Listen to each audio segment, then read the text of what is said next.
Universitas 17 Agustus 1945 Jakarta. Sebelumnya perkenalkan, nama aku Reni Rianti, biasa disapa Reni, dengan NPM 1733000029. Kenalkan, nama saya Mujalifah dengan NPM 1733000035. Nah, di sini kami akan sedikit berbagi materi ke kalian mengenai mata kuliah kami, yaitu Filsafat dan Cita Hukum Pancasila. Nah, materi yang akan kita bahas di sini yaitu submateri mengenai aliran positivisme.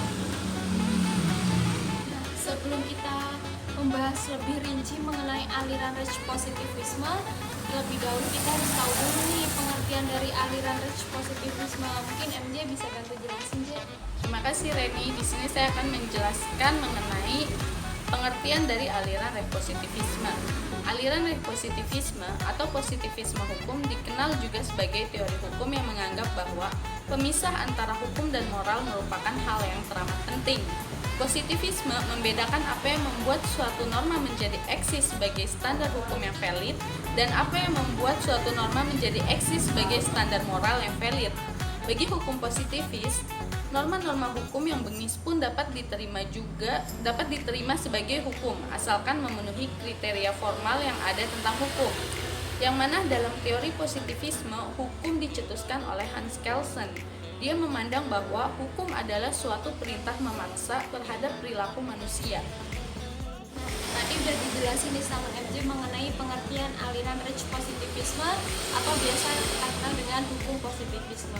Belum lengkap kalau kita juga belum mengetahui dari subteorinya. Untuk subteorinya sendiri itu ada dua. Yang pertama yaitu teori hukum positif yang analitis, di mana dicetuskan oleh John Austin, dan yang kedua yaitu teori hukum murni yang dicetuskan oleh Hans Kelsen. Nah, untuk yang pertama mengenai teori hukum positif yang analitis, mengartikan hukum itu sebagai perintah dari pembentuk undang-undang atau penguasa, yaitu suatu perintah dari mereka yang memegang kekuasaan tertinggi atau yang memegang kedaulatan. Nah, untuk yang kedua yaitu teori murni hukum yang mana dicetuskan oleh Kelsen, yang mana Kelsen tegas tidak menganut hukum alam walaupun mengemukakan adanya asas-asas hukum umum sebagaimana tercermin dalam Blue Norm. Ada dua teori yang dikemukakan oleh Hans Kelsen. Yang pertama, ajaran teori hukum murni yang menyatakan bahwa hukum itu harus dibersihkan daripada anasir-anasir yang tidak yuridis seperti etis, sosiologis, politis, dan sebagainya. Dan yang kedua yaitu tentang Stufenbau-Desrecht yang mengutamakan tentang hierarki daripada peraturan perundang-undangan. Selain itu, positivisme hukum juga memiliki beberapa prinsip.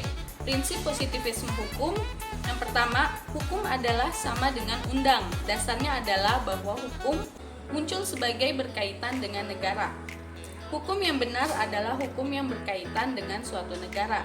Yang kedua, tidak terdapat suatu hubungan mutlak antara hukum dan moral.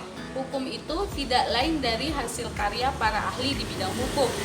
Yang ketiga, dalam positivisme yuridis ditambah bahwa hukum adalah closed logical system. Peraturan-peraturan dapat dideduksikan dari undang-undang yang berlaku tanpa meminta bimbingan dari norma-norma sosial, politik, dan moral. Selain itu juga nih teman-teman, gerakan positivisme itu muncul dipengaruhi oleh banyak pikiran di berbagai bidang ilmu tentang kehidupan manusia, termasuk ilmu sosial, alam. Positivisme sebagai suatu aliran filsafat ilmu pengetahuan yang menyatakan bahwa ilmu alam sebagai satu-satunya sumber pengetahuan yang benar. Semua didasarkan pada data empiris, real, nyata, dan konkret, dan ataupun kasat mata, serta menggunakan metode ilmiah. Pengaruh aliran filsafat positivisme telah mendorong penggunaan rasio yang begitu kuat hingga melahirkan ilmu pengetahuan dan teknologi yang berbasis pada pengamatan dan pengalaman nyata yang tersusun secara sistematis. Dari beberapa yang sudah kita jelaskan tadi, ternyata masih ada kekurangan terhadap teori hukum filsafat positivisme. Bertitik tolak dari perkembangan aliran pemikiran hukum positivisme yang mengkonsepsikan hukum sebagai aturan tertulis yang mengandung perintah dan dibuat oleh negara sebagai penguasa, kemudian mengandung sanksi bagi pelanggarnya. menunjukkan pemahaman bahwa teori hukum dari filsafat hukum positivisme terkesan kaku, tekstual, dan lepas dari ajaran moral. Hakim pun ketika menyelesaikan perkara hukum sering terjebak oleh aturan formal. Kedudukan hakim hanya sebatas corong undang-undang. Hal ini akan berpengaruh pada tujuan utama hukum, yakni menegakkan keadilan. Maka keadilan pada aliran pemikiran filsafat positivisme cenderung keadilan formal dan prosedural, bukan suatu keadilan yang substansial. Nah, keadaan inilah yang dikritik oleh beberapa aliran pemikiran hukum lain nih teman-teman.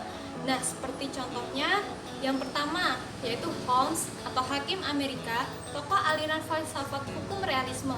Beliau berpendapat bahwa hukum yang sebenarnya adalah hukum yang tidak hanya tertulis indah dalam undang-undang, melainkan apa yang dipraktikkan oleh para pejabat penyelenggara hukum, polisi, jaksa, hakim, atau siapa saja yang melaksanakan fungsi pelaksanaan hukum. Dan yang kedua yaitu ajaran filsafat hukum bebas, yaitu yang menyatakan bahwa hakim adalah menciptakan hukum. Itulah sebabnya hakim harus diberi hak untuk melakukan penemuan hukum secara bebas. Bahkan lebih jauh, mazhab ajaran hukum bebas menuntut agar pengadilan berhak mengubah hukum atau peraturan perundang-undangan apabila melahirkan malapetaka hukum. Dan yang ketiga yaitu teori hukum kritis yang berupaya mengkritisi teori hukum positivisme melalui penselarasan UU dengan keadaan masyarakat secara nyata dengan mempertimbangkan berbagai faktor. Bagi penganut hukum kritis berpendapat bahwa hukum adalah sebuah produk yang tidak netral karena di sana selalu ada berbagai kepentingan-kepentingan tersembunyi di belakangnya. Dari beberapa kritikan aliran positivisme hukum yang dilakukan oleh aliran hukum bebas, aliran hukum kritis, dan aliran realisme, yang kesemuanya itu dapat disimpulkan bahwa hukum tidak hanya tertulis dalam undang-undang, melainkan apa yang dipraktekkan oleh para pejabat penyelenggara hukum yang melaksanakan fungsi pelaksanaan hukum. Selain itu, hukum dapat dipahami dari aturan dan pelaksanaannya yang disesuaikan dengan kebutuhan masyarakat yang tidak terlepas dari pengaruh ajaran moral, budaya, ekonomi, politik, dan ilmu sosial. Nah, di sini juga ada beberapa saran dari beberapa ahli yang mana udah kita ringkas, yang mana saran tersebut yaitu hendaknya para penegak hukum melihat hukum sebagai alat pencapaian tujuan sosial sehingga mampu menangkap nilai keadilan di masyarakat. Semua itu dapat diwujudkan dengan menggabungkan antara keadilan realitas empiris dengan nilai ideal normatif. Kurang lebihnya nih teman-teman, cukup sekian pemaparan materi dari kami. Kurang lebihnya mohon maaf apabila ada salah kata, ucapan, maupun suara kami yang kurang jelas. Kami mohon maaf sebesar-besarnya. Nah, dari teman-teman yang telah menyaksikan video pemaparan materi dari kami, apabila ada masukan, saran, kritik dari materi yang kita sampaikan tadi, bisa langsung ditulis di kolom komentar YouTube ini ya. Terima kasih buat semuanya. Assalamualaikum warahmatullahi wabarakatuh.